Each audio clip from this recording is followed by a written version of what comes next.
Hello everyone, welcome back to my channel. कैसे हो आप सब लोग? आशा करती हूँ आप सब लोग बहुत अच्छे से होंगे। तो भाई जैसा आप सभी लोग को पता है, नवरात्रि चल रही है। तो सबसे पहले आप सभी लोगों को बहुत बहुत सारी शुभकामनाएं। माता रानी आपकी सारी मनोकामना पूरी करे, सब लोग सुखी संपन्न रहे। और मेरा है 9 दिन का फास्ट। मैं कई सालों से रहती हूँ नवरात्रि का फास्ट 9 दिन का पूरा। तो आज के ब्लॉग में हम दिखाने वाले हैं कि मैं सुबह से लेकर शाम तक व्रत में क्या क्या चीजें खाती हूँ। तो पहले ही मैं बता दूं कि हमारा व्रत का खाना जो होता है ना, वो बहुत सिंपल होता है। जैसे बहुत जगहों पे मैंने देखा है कि कुट्टू के आटे की पूड़ी, पकौड़े और पता नहीं क्या क्या चीजें सब लोग खाते हैं। लाइक 9 दिन का फास्ट होता है तो कई लोग को लगता भी होगा टेस्ट चेंज करने के लिए कुछ अलग अलग चीजें खानी चाहिए। पर मेरे यहाँ क्या है, मैंने ट्रेडिशनली भी यही देखा। जैसे मेरी मम्मी भी हमेशा नवरात्रि का फास्ट रहती थी, तो वो भी बहुत ही सिंपल सी चीज़ें खाती थी। तो वही चीज़ें मैं भी फॉलो करती हूँ, जैसा उनका खाना रहता था वही चीज़ें, सेम चीज़ें मैं भी यूज़ करती हूँ। तो आज दिन भर में दिखाएंगे कि सिंपल सिंपल सी चीज़ें हम क्या क्या चीज़ें खा सकते हैं नवरात्रि के व्रत में। पूजा पाठ के लिए उस लिहाज से तो बहुत ही अच्छी चीज़ें हैं। और सेकेंडली, अगर आप जैसे सिर्फ इस पर्पज़ के लिए भी फास्टिंग कर रहे हो कि आपकी बॉडी अच्छे से डिटॉक्स हो जाए, आप हल्का महसूस करो, टॉक्सिन फ्लश आउट हो जाए, तो उसके लिए भी बहुत अच्छा है। तो चलिए लास्ट तक बिल्कुल ब्लॉग में बने रहिए और देखिए कि आज हम दिन भर में क्या क्या चीज़ें खाते हैं। वंस अगेन नवरात्रि की बहुत सारी शुभकामनाएं। आज है डे 2। माता रानी की कृपा आप सभी लोग पे बनी रहे। तो first meal of the day में है, पहले तो देखिए, एक कटोरी भर के चाय। अब कटोरी में चाय क्यों है? क्योंकि हम लोग के व्रत में स्टील के बर्तन में ही कुछ खाते पीते हैं, मतलब स्टील हो या कांच हो या कुछ इस टाइप का। कांच में भी नहीं, वैसे ज़्यादातर स्टील के बर्तन में ही। तो अब मैं आपको सच बताऊँ तो मेरे पास ना स्टील का कोई मग नहीं है एक भी मग नहीं है स्टील का। तो इस वजह से मैं कटोरी में चाय पी रही हूँ। ग्लास में ना ठंडी नहीं होती जल्दी से, और ग्लास गर्म रहता है बहुत देर तक, इस वजह से उसमें नहीं कटोरी में लिया है। तो और साथ में है थोड़ी सी रोस्ट की हुई मूंगफली और मखाने। तो मेरा सुबह की चाय प्लस नाश्ता यही है। इसके बाद हम करेंगे डायरेक्टली दोपहर की फलाहारी। और ये मखाने जो होते हैं ना, मेरे को बहुत टेस्टी लगते हैं। इसमें कुछ भी नहीं है, सिर्फ थोड़ा हल्का सा रॉक सॉल्ट है। मेरे को बीपी की दिक्कत है ना, तो इस वजह से मैं सॉल्ट बिल्कुल भी नहीं छोड़ सकती हूँ, कभी भी फ्लक्चुएट हो जाता है। तो इस वजह से मुझे रॉक सॉल्ट यूज़ करना पड़ता है। वैसे भी 9 डेज़ के फास्ट में करना भी चाहिए। इतने दिनों के लिए नमक छोड़ना अच्छी बात नहीं है, एक दिन तो चलता है। तो बस थोड़े से रोस्ट किए हुए मूंगफली और मखाने, साथ में चाय। तो चलिए मैं अपनी सुबह सुबह की चाय एंजॉय करती हूँ मखानों के साथ। रोस्टेड मखाने जो कि मेरे बहुत फेवरेट है और बहुत बढ़िया मस्त लगते हैं खाने में भी। तो और सामने टीवी भी लग गई है थोड़ा सा न्यूज़ देखते हैं, चाय पीते हैं, फिर इसके बाद आगे देखते हैं क्या करना है। तो भाई दोपहर का टाइम हो गया, अब थोड़ा सा कुछ लंच में फलाहारी करने का टाइम हो गया है। तो बिल्कुल सिंपल सी कोई चीज़ बनाऊंगी। चलिए आप लोग को भी दिखाती हूँ क्या बना रही हूँ। मैं एक चीज़ बता दूँ आपको, मैं व्रत के खाने में किसी भी तरह का मसाला नहीं यूज़ करती हूँ। तो सीजनिंग में सिर्फ धनिया, मिर्ची और सेंधा नमक होता है, रॉक सॉल्ट जो होता है। क्योंकि सॉल्ट के बिना मेरा नहीं चलता है, बीपी की प्रॉब्लम है, तो आप लोगों को पता ही है कि सॉल्ट का बैलेंस रहना बहुत ज़रूरी है। नहीं तो चक्कर खा खा के गिर भी सकती हूँ, कुछ भी हो सकता है। तो इस वजह से सॉल्ट नहीं छोड़ा जा सकता। बाकी सीजनिंग के लिए सिर्फ मैं धनिया और हरी मिर्च का ही यूज़ करती हूँ। पूरी कोशिश रहती है कि 9 दिनों में किसी भी तरह का कोई मसाला ना खाया जाए। तो भाई मैं बनाने लगी हूँ व्रत वाले आलू, जो कि मेरे को बहुत ही पसंद है। व्रत ना रहने पे भी मैं कई बार इसको बना के खाती हूँ, ऐसे स्नैक्स में। कभी जैसे शाम की भूख लगी या कुछ ऐसा हुआ ना, तो बना लेती हूँ चाय के साथ, मेरे को बहुत ही पसंद आता है। उसके लिए मैं थोड़ा सा मूँगफली ड्राई रोस्ट कर रही हूँ। अब मूंगफली में आप लोग को पता ही, अपना ही तेल बहुत सारा होता है, तो इसमें बहुत घी डालने की ज़रूरत नहीं है। अगर फिर भी आप लोग को लगे तो आधा चम्मच घी डाल के भी मूंगफली जो है ना, वो बहुत अच्छे से रोस्ट की जा सकती है। तो थोड़ा सा इसको रोस्ट कर लेते हैं। पहले इसको रोस्ट करके निकाल लेंगे, उसके बाद आलू करेंगे। अब उसी कढ़ाई में मैंने डाल दिया 1 चम्मच घी, देसी घी, क्योंकि ब्रेड का खाना देसी घी में ही बनता है। और मूँगफली तली थी, इसलिए देखिए कितना भयंकर धुआं उठ रहा है। इसमें डाल देंगे आलू। डर नहीं का नहीं, ये थोड़ी देर में सही हो जाएगा। कढ़ाई गर्म हो रही ना, मूँगफली तली होगी, और ये नहीं कढ़ाई जल जाएगी, धुलने में दिक्कत होगी। अभी ये 2 मिनट में शांत, अभी ये 2 मिनट में शांत हो जाएगा बिल्कुल। बिल्कुल गर्म बर्तन में घी डालो ना तो वो एक बार को धुआं छोड़ता है। तो बस इसको ऐसे ही बड़े बड़े टुकड़े मैंने आलू के कट किए हैं, 3 आलू चाहिए मीडियम साइज़ के। तो इसको ऐसे ही मैं अब इसको ऐसे ही रहने दूँगी। ये वाला भी पलट देती हूँ। तो पलट के ना चारों तरफ से बिल्कुल कुरकुरा सा तल लेंगे इसको। घी और डालने की ज़रूरत नहीं पड़ेगी, थोड़ी देर इसको तलने देते हैं, फिर नमक वगैरह डालेंगे। तो देखिए आलू थोड़े थोड़े से तल गए, ज़्यादा टाइम नहीं लगता, उबला हुआ आलू होता है, 2 मिनट में हो जाता है। इसमें डाल देंगे धनिया और मिर्ची। 2 मिर्ची मैंने कट की थी और धनिया इस बार जो मैं मिर्ची लाई हूँ ना भयंकर तीखी है। तो 2 तो डल तो जाती है फ्लेवर के लिए, पर वो मैं खा नहीं पाती हूँ, साइड करके छोड़ना ही पड़ता है। और थोड़ा सा डालेंगे रॉक साल्ट।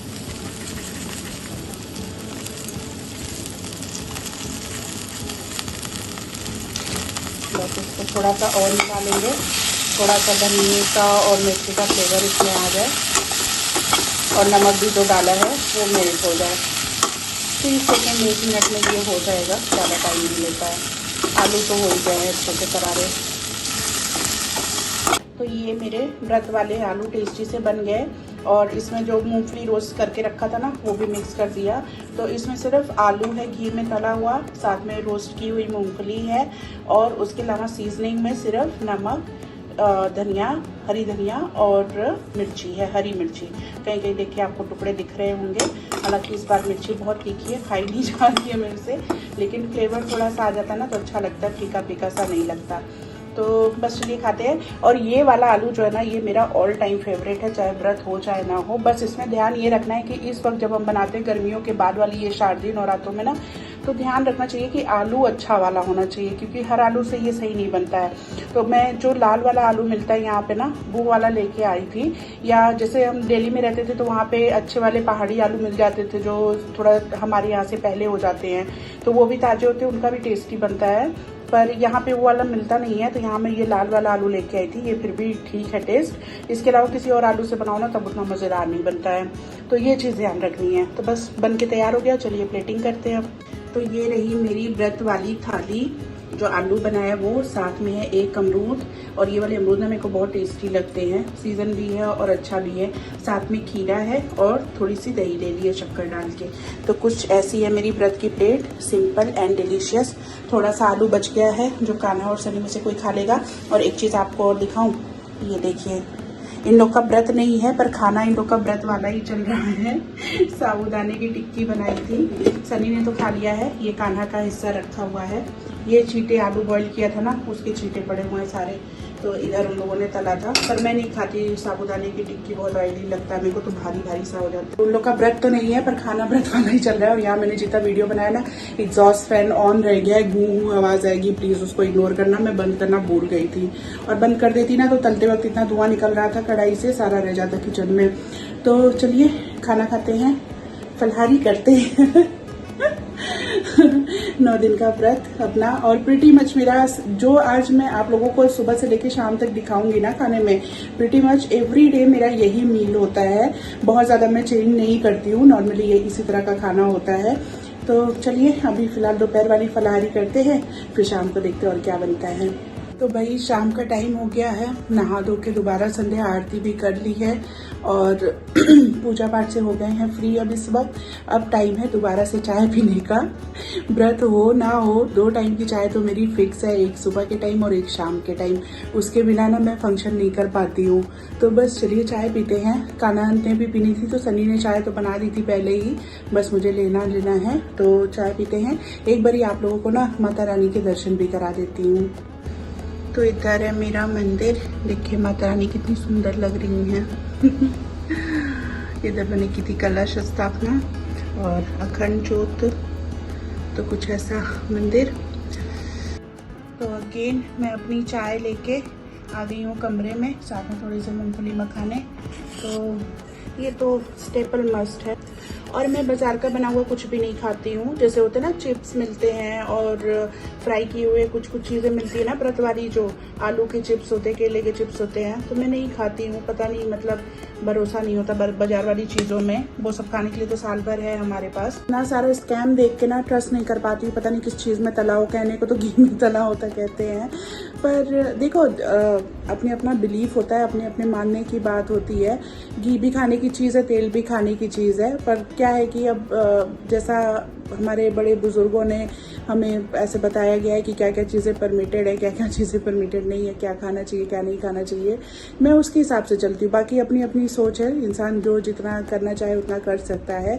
व्रत का तो देखो साइंटिफिकली तो यही है कि थोड़ा बॉडी डिटॉक्स हो जाती है, आपको हल्का महसूस होता है, सीज़न चेंज हो रहा है, बॉडी उसको अडॉप्ट करने के लिए रेडी हो जाती है, ये सब चीज़ें हैं। पर स्पिरिचुअली भी थोड़ा आपका कॉन्शियस माइंड जो होता है वो क्या करेंगे, कॉन्शियसनेस बढ़ती है, थोड़ा दिमाग रिलैक्स होता है, बॉडी रिलैक्स होती है, तो हर चीज़ का अपना अलग अलग बेनिफिट है। बट अगर खाने पीने की जहाँ तक बात है, अगर हमारे जैसे एंसेस्टर्स ने या हमारे बड़ों ने जो भी हमारे, जैसे हमने तो अपने मम्मी पापा से सीखा, दादा दादी से सीखा, जिससे भी सीखा, तो उन लोगों ने जो चीज़ें बताई हैं कि आप क्या खा सकते हो क्या नहीं खा सकते हो, आई एम श्योर उसके पीछे भी कुछ ना कुछ लॉजिक ही होगा।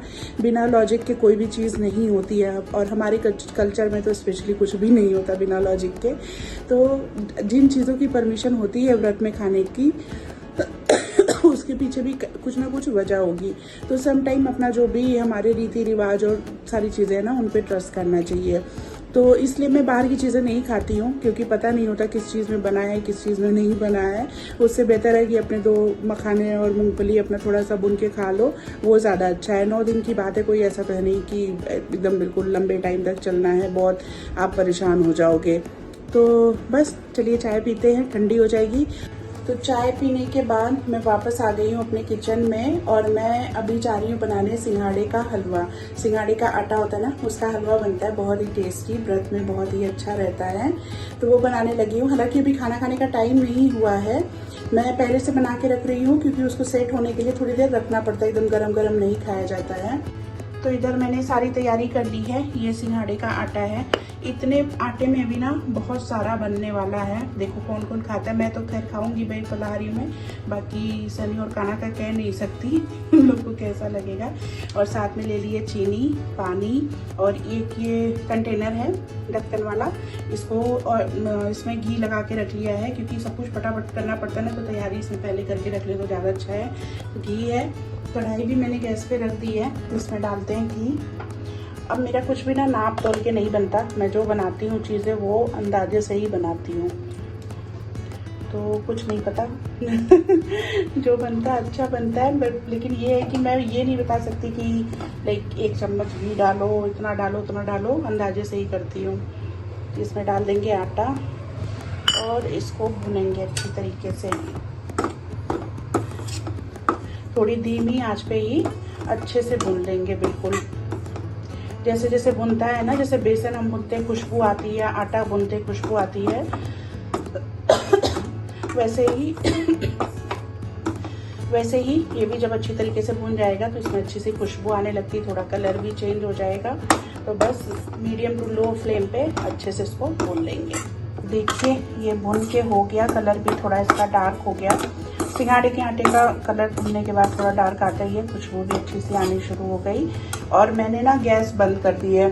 कई लोग जो जल्दी जल्दी काम कर पाते हैं ना, वो गैस बंद नहीं करते, चालू गैस में ही कर लेते हैं ये काम, पर मैं गैस बंद करके कर रही हूँ, क्योंकि इसका ना अच्छी तरीके से मिक्स होना बहुत ज़रूरी है। और ये जैसे कॉर्नफ्लोर होता है ना, गर्म होते ही गुठलियाँ बना लेता है, वैसे ही यार इसका सिंघाड़े के आटे का भी होता है कि ये बहुत जल्दी लाइक गर्म होते ही ना थिक होना शुरू हो जाता है। तो इसलिए मैं गैस बंद करके पहले इसको अच्छी तरीके से घोल लूँगी, सारे इसके लम्स ख़त्म कर लूँगी, उसके बाद गैस चालू करूँगी। तो बस पहले इसको अच्छी तरीके से मिक्स कर लेते हैं, जितना इसमें जैसे ये है ना सारा अच्छी तरीके से घोल लें, ऐसे कैसे करके फिर गैस चालू कर। अच्छी तरीके से घुल गया, गैस वापस चालू कर ली। अब ये इसमें चीनी भी ऐड कर देते हैं। चीनी वैसे घोल के भी डाल सकते हैं, लाइक जो आप पानी डालते हैं ना तो उसमें पहले से चीनी घोल लो तब भी ठीक है, पर मैं ऐसे ही डाल लेती हूँ, क्योंकि इसमें गर्म पानी नहीं डालना चाहिए पहले। नहीं तो लम्स बन जाते, फिर वो डिज़ोल्व नहीं होते सही से। बस इसको ऐसे चलाते रहेंगे। थोड़ी देर में जैसे ये उबाल आएगा ना, ठीक होना शुरू हो जाए। देखो जैसे बनना शुरू हुआ, ये कैसा ठीक हो गया और कितना सारा बन गया बाबा।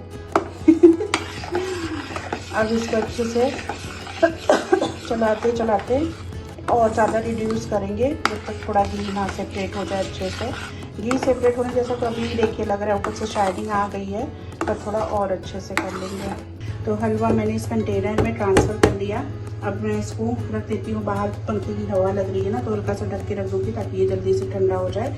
जब ठंडा होने के बाद ना हम इसको पीस बर्फी की तरह काट सकते हैं।